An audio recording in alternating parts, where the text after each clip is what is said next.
अफसरों के ऊपर केंद्र सरकार का कंट्रोल होगा सर्विसेज के जरिए और विजिलेंस के जरिए। तो एक तरह से केंद्र सरकार दिल्ली सरकार को अफसरों के जरिए चलाना चाहती है। हमारा देश एक जनतंत्र है, भारत एक जनतंत्र है, और संविधान, भारत का संविधान की मूल आत्मा यही है कि हम एक जनतंत्र हैं।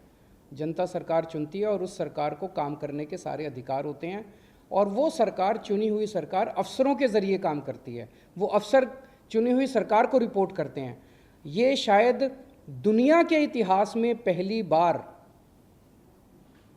भारतीय जनता पार्टी ने ऐसा षड्यंत्र रचा है कि अब अफसर जो है वो चुनी हुई सरकार के ऊपर होंगे। क्यों? क्योंकि उन अफसरों के ऊपर केंद्र सरकार का कंट्रोल है। केंद्र सरकार उन अफसरों को कंट्रोल करती है, किसी को भी ट्रांसफ़र कर सकती है, किसी को सस्पेंड कर सकती है।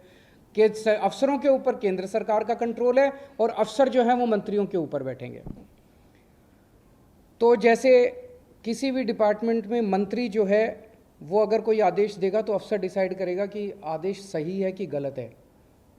अगर अफसर को लगता है कि आदेश सही नहीं है, अगर वो, तो ये बहाना मार के कि वो अफसर आदेश सही नहीं है, वो अफसर आदेश मानने से इनकार कर सकता है। सरकार कैसे चलेगी ऐसे? हम मान लो कहते हैं कि 2 स्कूल बनाने हैं, अफसर कहते हैं नहीं, इस दिल्ली में स्कूलों की ज़रूरत नहीं है। अगर अफसर लिख दे फाइल पे दिल्ली में स्कूलों की ज़रूरत नहीं है तो स्कूल नहीं बनेंगे। हम मान लो कहते हैं कि मोहल्ला क्लिनिक 100 और बनने चाहिए। चुनी हुई सरकार कहती है, हम तो जनता में घूमते हैं, हम कहते हैं भाई जनता मांग रही है इस इलाके में करोल बाग में एक मोहल्ला क्लिनिक बनाओ। अफसर कहता है नहीं, करोल बाग में मोहल्ला क्लिनिक की ज़रूरत नहीं है, बस फिर मोहल्ला क्लिनिक नहीं बनेगा। हम कहते हैं यहाँ पे पानी गंदा आ रहा है, अफसर लिख देता है पानी ठीक आ रहा है, बस पानी ठीक आ रहा है, फिर अफसर ने लिख दिया पानी ठीक आ रहा है। फिर हम कहते हैं यहाँ पे गंदगी बहुत ज़्यादा हो गई है, अफसर कहता है नहीं गंदगी नहीं है, सही है, तो बस फिर सही है। तो ये अफसर को पावर दे दी। कैबिनेट जितने निर्णय लेगी, कैबिनेट मतलब सुप्रीम बॉडी, चुनी हुई सरकार की सुप्रीम बॉडी, जिसमें सारे मंत्री होते हैं, मुख्यमंत्री उसका अध्यक्ष होता है।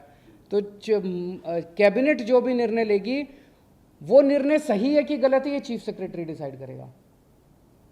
तो चीफ सेक्रेटरी डिसाइड करेगा कैबिनेट ने निर्णय सही लिया कि गलत लिया, और फिर वो एलजी को रिकमेंड करेगा। एलजी उस पर कैबिनेट के किसी भी निर्णय को पलट सकता है। ये तो संविधान में भी नहीं दे रखा कि एलजी किसी भी निर्णय को पलट सकता है। इन्होंने नया एक संविधान बदल दिया और ये अथॉरिटी बनाई है कि अथॉरिटी के अंदर मुख्यमंत्री बैठेगा, मुख्यमंत्री के सर पे 2 अफसर बैठेंगे। तो ये एक बहुत बड़ा षड्यंत्र है। अथॉरिटी की जो मीटिंग है, अथॉरिटी कितना फ्यूटाइल एक्सरसाइज है इससे आप समझ सकते हो।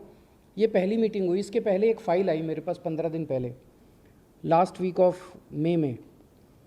उस फाइल में वो एक ऑफिसर को सस्पेंड करना चाहते थे।